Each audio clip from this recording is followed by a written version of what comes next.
Aqui tenho a satisfação de recepcionar João Magalhães, editor de política do Jornal Dia. Boa tarde, seja bem-vindo. Aliás, Rodrigues, muito obrigado. Boa tarde para você, boa tarde ao Tássio Cruz, boa tarde à nossa audiência. Boa tarde, Tássio Cruz, do portaldia.com. Um abraço, Eliezer, boa tarde a você, ao João e a todos de casa.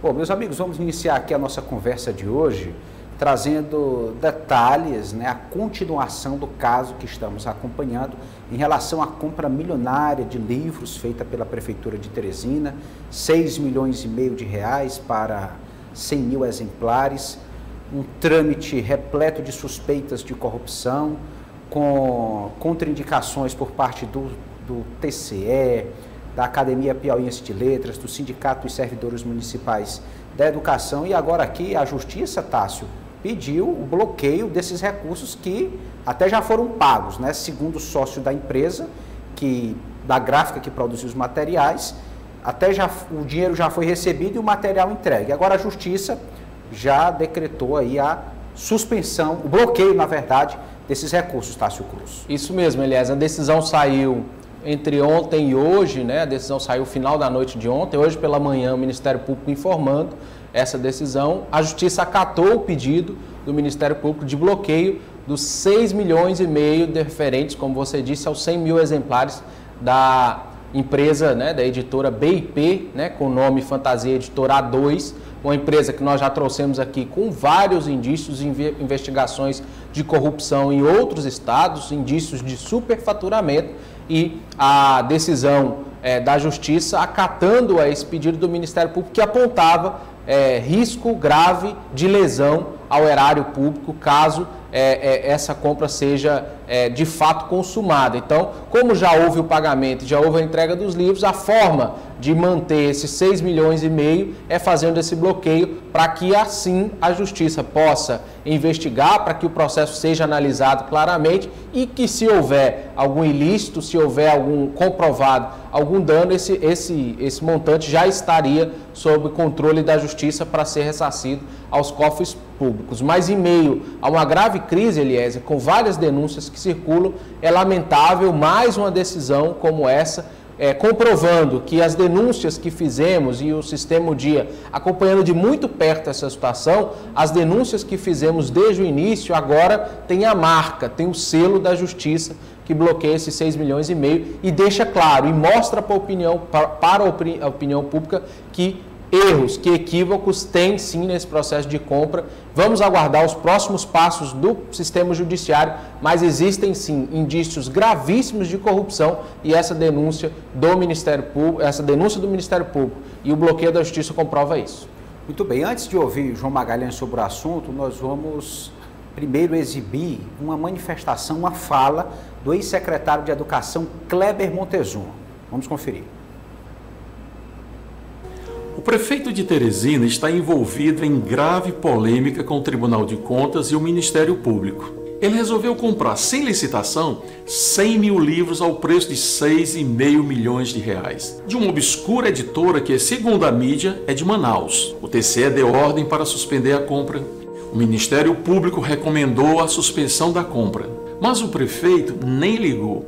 Comprou os livros, pagou a dinheirama e já recebeu os livros. Ora, ordens do TCE são para valer? Recomendações do Ministério Público são para valer? 100 mil livros é muita coisa para uma rede de ensino que tem cerca de 50 mil alunos aptos a ler os conteúdos do citado livro. Fato. Superdimensionaram a compra. Por quê? Com qual propósito? Fica a pergunta. Se recebeu os 100 mil livros, onde estão essa montanha de livros? Pelo menos isso o TCE e o Ministério Público podem examinar. Muito bem embasado, Kleber Montezuma, João Magalhães, foi secretário de Educação, sabe muito bem como funcionam esses processos. Se está questionando é porque há motivo para dúvidas. Com certeza, Elias. A decisão da Justiça, ela tem o objetivo de evitar que a sociedade tenha prejuízo de que o recurso público seja mal aplicado ou passe aí a ser envolvido em alguma irregularidade. É interessante a gente destacar que a gente vinha falando em determinados momentos de má gestão, né? Que a Prefeitura de Teresina estava sobre uma má gestão do recurso público. E aí, todas as áreas administrativas a gente pode perceber isso. Mas à medida em que órgãos como o Tribunal de Contas do Estado, o Ministério Público começam a ofertar denúncias, começam a fiscalizar, a investigar, e vem uma decisão como essa do Poder Judiciário para bloquear os recursos pagos a uma empresa, a gente começa de fato a perceber uma suspeita de corrupção, onde a própria Justiça precisa se debruçar e com rapidez sobre determinados assuntos. O pedido do Ministério Público para que o recurso fosse bloqueado foi feito ontem, e no mesmo dia a Justiça já deu o aval em caráter liminar, em caráter temporário, porque obviamente entendeu que os argumentos do Ministério Público tinham realmente fundamento.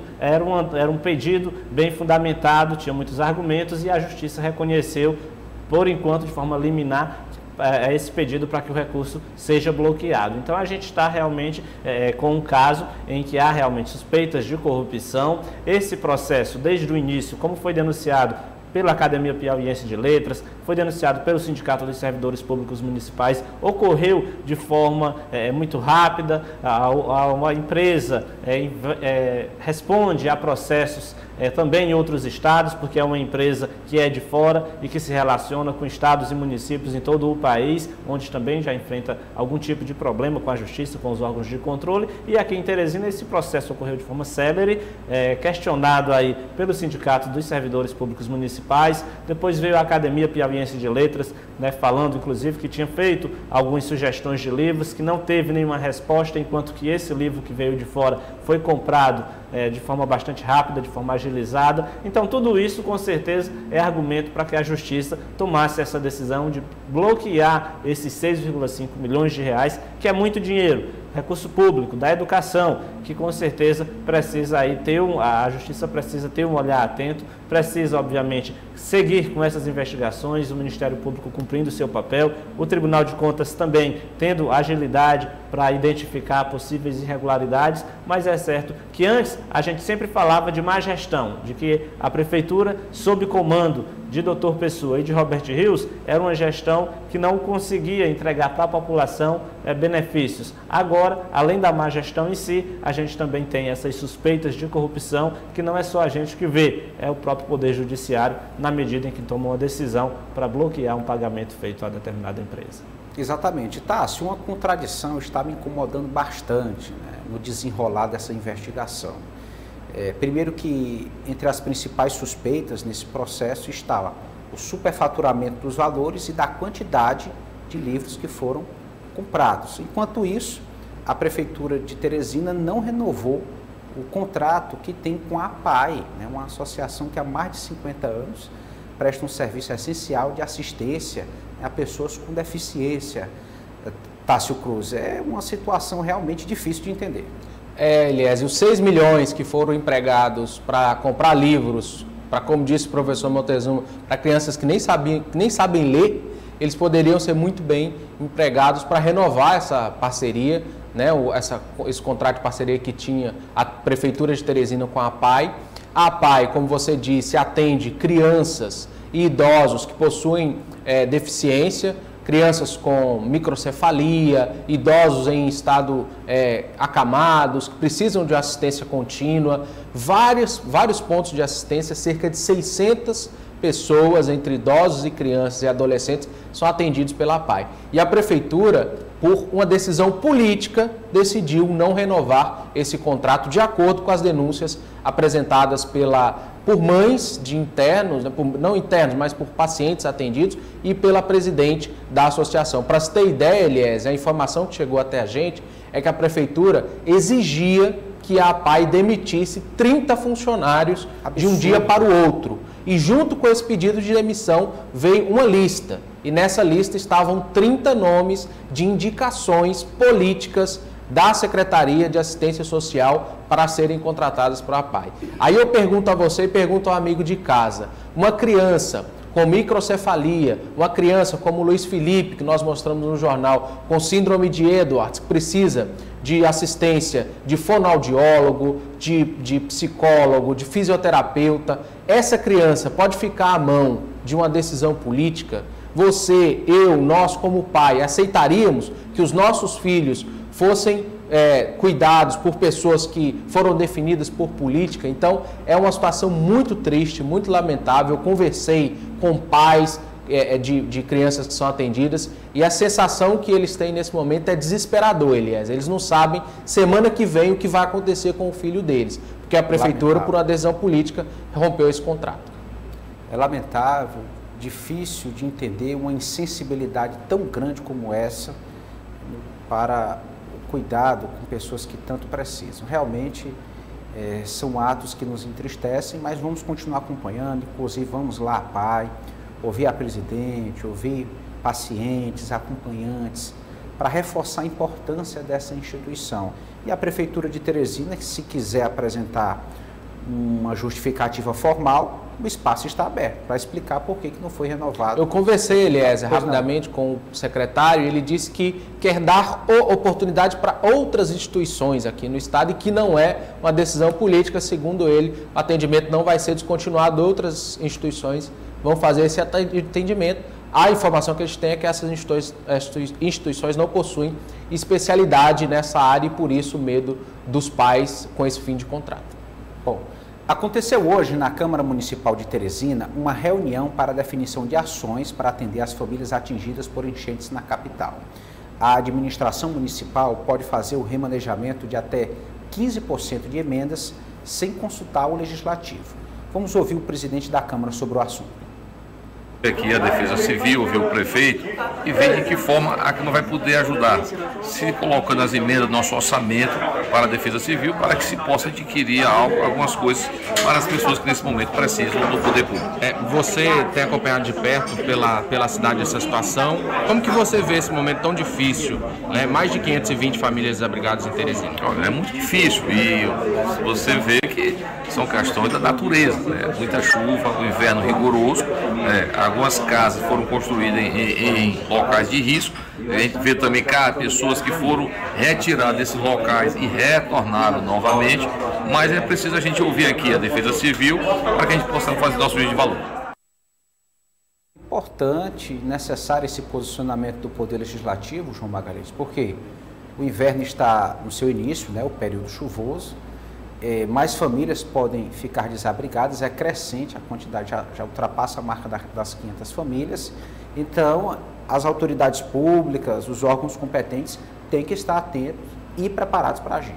Com certeza, esse trabalho precisa ser feito de forma integrada, tem que haver um planejamento a médio prazo, porque a gente sabe que o período chuvoso se estende ali até abril, até o mês de maio, em alguns anos, então é preciso que o poder público tenha essa capacidade também de trabalhar com a prevenção, de se antecipar aos fatos, claro, para atender da melhor forma possível as famílias que podem ser afetadas com essa questão das chuvas, das cheias, que tem deixado centenas de famílias desabrigadas aqui em Teresina. Agora, Eliezer e Tárcio, chama a atenção o fato de que o protagonismo nessa discussão tem sido levantado pelo parlamento.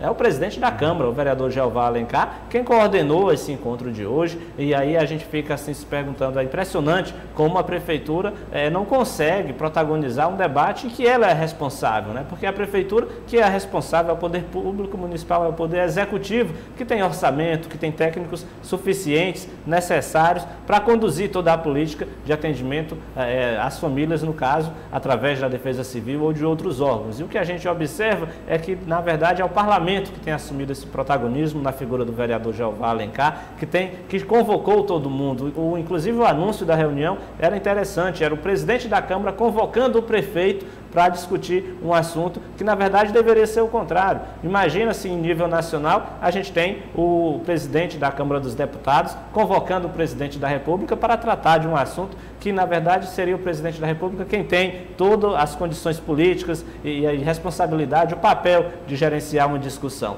Então, é lamentável, a gente pode até chamar, assim, de uma omissão da prefeitura, porque na medida em que ela não protagoniza, não chama responsabilidade para si, ela obriga que os vereadores, através do vereador Jeová Alencar, acabe tomando de conta, chamando essa responsabilidade e coordenando uma discussão, coordenando as ações que, na verdade, deveriam ser desempenhadas pela prefeitura. Tássio, para você que esteve lá, esse foi realmente o único assunto da conversa entre o prefeito e os vereadores de Teresina? Discutiu-se um pouco também sobre política, viu, Eliezer? Comentando nos bastidores a possibilidade de ida do prefeito para o PL. Foram cerca de 24, 25 dos 29 vereadores que estiveram presentes na reunião. E eu diria que foi quase uma reunião para prestação de contas, né? O prefeito meio que indo ao parlamento, tentando prestar conta do que está fazendo ou tentando fazer a respeito das enchentes, né, e dos desabrigados. Para se ter uma ideia, Eliezer, o prefeito foi questionado durante a entrevista sobre qual o número de famílias desabrigadas. Ele não sabia. Nossa. Não estou inventando. Temos gravações, principalmente de áudio, rapidamente ali no início. Ele não sabia. Deve ter dito que outra pessoa que sabe. A Defesa Civil. Ele disse, fala com o secretário porque eu não sei. Para se ter ideia do nível de desconhecimento. Outro ponto importante que se destacar, eu conversava com o líder de governo, Renato Berger, e ele dizia, Eliezer, que nenhum centavo de repasse federal ou estadual foi levado à prefeitura. E aí nós temos que interpretar de uma seguinte forma: o dinheiro do governo federal chegou à Bahia, chegou a Minas, chegou em todos os estados atingidos. Por que não chegou em Teresina? O que foi que a Prefeitura de Teresina fez errado que esse dinheiro não chegou ainda? Já temos quase 2 semanas que o ministro Ciro veio aqui ao Piauí e colocou o Ministério da Cidadania à disposição da Prefeitura. A impressão que a gente tem é que falta articulação da Prefeitura para atrair esses recursos, e o que a gente sente vendo pessoalmente, conversando, é que o prefeito começa a ficar um pouco desesperado com essa situação. A gente não vê panorama, a gente não vê articulação. A Secretaria de Defesa Civil começa a receber assistência e doações de pessoas, né, de nós, porque não está dando conta da situação, e já se especula que possa se colocar a família em ginásios da Zona Norte, tamanha a quantidade de famílias nas escolas, principalmente da Zona Norte. Então, preocupa a situação, e a sensação que a gente tem é que o prefeito não sabe como lidar com isso e está um pouco perdido. Como eu disse, ele não sabe sequer quantas famílias estão desabrigadas, foi o que ele disse hoje de manhã. Tá, se você tocou no ponto acerca do PL, nós recebemos aqui realmente a confirmação de que o presidente regional do PL, até então o deputado Fábio Xavier, foi ao Palácio da Cidade, transferiu o comando da sigla ao prefeito de Teresina, doutor Pessoa. O que isso representa, João Magalhães? Olha, primeiro que a cidade enfrentando uma crise grave e um prefeito preocupado em comandar um partido. Isso é consequência, inclusive, do que ocorreu na última semana, quando a cidade de Teresina, já enfrentando esses problemas relacionados às cheias, relacionados aí com muitas famílias desabrigadas, o prefeito indo a Brasília fazer pedidos à presidência da República, mas também tratar de política. E quando ele foi fazer pedidos, na verdade, ele só mesmo fez pedidos de boca, não apresentou projetos, e aí fica impossível, fica inviável o governo federal encaminhar recursos para a Prefeitura de Teresina apenas por conta de um pedido feito pelo prefeito, sem ter um embasamento, sem ter um relatório, sem ter um projeto que embase o governo federal, que dê ao governo federal as condições claras de encaminhar os recursos, tendo a certeza que esse dinheiro será investido para a população. Então, por um lado, a gente tem essa falha administrativa que não é nenhuma novidade na Prefeitura. Por outro lado, a gente tem um prefeito extremamente preocupado com a questão política, interessado em construir uma terceira via, interessado em discutir o processo eleitoral. A partir do momento em que o comando do PL é repassado para ele, o prefeito dá total prioridade a essas discussões políticas. Ele tem demonstrado que não tem condições de coordenar todo o crescimento de um partido, mas pelo cargo que ocupa, naturalmente lhe dá a ele algum certo poder, algum certo prestígio, e isso ele tem utilizado para se dar bem do ponto de vista político. Então ele agora fica com o comando do PL, mas é bom lembrar que isso foi feito de forma acordada com o próprio Fábio Xavier, que é uma liderança política que tem uma ligação muito grande com o Diretório Nacional do PL. Então, nos bastidores comenta-se que, de fato, Fábio Xavier, por uma questão pontual, já que o PL é o partido de Bolsonaro e ele aqui no Piauí vai apoiar o Wellington Dias, não tem como permanecer na sigla, mas lá na frente ele fica com todas as portas do PL abertas para um caso de novas conversas, e ele, quem sabe, até retomar esse comando partidário, porque a ligação dele com Valdemar da Costa Neto, presidente nacional do PL, é muito antiga. As ligações vêm, inclusive, da época em que Xavier Neto era deputado estadual. O doutor Pessoa agora fica com o partido para tentar desenrolar uma articulação, pensando em terceira via, mas a gente sabe que ele demonstra uma certa incapacidade de diálogo com lideranças políticas, mas nesse momento fica bem claro que ele prioriza o debate político eleitoral e, claro, também tem como prioridade a eleição de seu filho neste ano de 2022, enquanto delega as questões de gestão administrativa da Prefeitura para um segundo plano. E diante dessa formalização, ele confirma, o prefeito de Teresina confirma uma tendência de realmente seguir um caminho distante do governador Wellington Dias no processo eleitoral deste ano. Estando no PL de Bolsonaro, aí se acabam as possibilidades de o Dr. Pessoa estar alinhado a Rafael Fonteles ou ao grupo governista de alguma maneira aqui no Piauí. Também temos a informação de que o governador Wellington Dias transferiu o comando do consórcio de governadores do Nordeste. Vamos ouvir sobre o assunto. Foi um intenso trabalho e eu sou grato porque ninguém faz nada só. Um conjunto de líderes, nós trabalhamos aqui integrados para garantir as condições de melhor resultado numa conjuntura muito complexa, muito difícil. E veja, não só na área da pandemia, onde tivemos proporcionalmente menos óbito que o Brasil, dentro do Nordeste também um número de imunizados mais elevados, mas também temos uma região que segue crescendo, reduzindo desigualdade, reduzindo a pobreza, garantindo uma condição de atração de investimentos, cuidando do social e cuidando do econômico com respeito ambiental. Esse caminho também nos dá muita segurança com a gestão do governador Paulo Câmara, ele que faz uma boa gestão em Pernambuco, com certeza terá um grande mandato com o nosso apoio e eu tenho a certeza essa integração do Nordeste, ela vai colocar um novo patamar para a região. Muito bem, atualização importante essa trazida pelo governador Wellington Dias acerca da troca de comando no consórcio Nordeste. O mais importante é que este grupo de governadores continue prestando um serviço relevante à sociedade, nas pautas relacionadas à pandemia, à vacinação, a muitas outras que devem surgir este ano, na área da economia, na geração de emprego, enfim, que esse foco não seja perdido, especialmente neste ano, que haverá eleições, e se candidatos ou não, os governadores devem se dedicar, sim, ao pleito de 2022.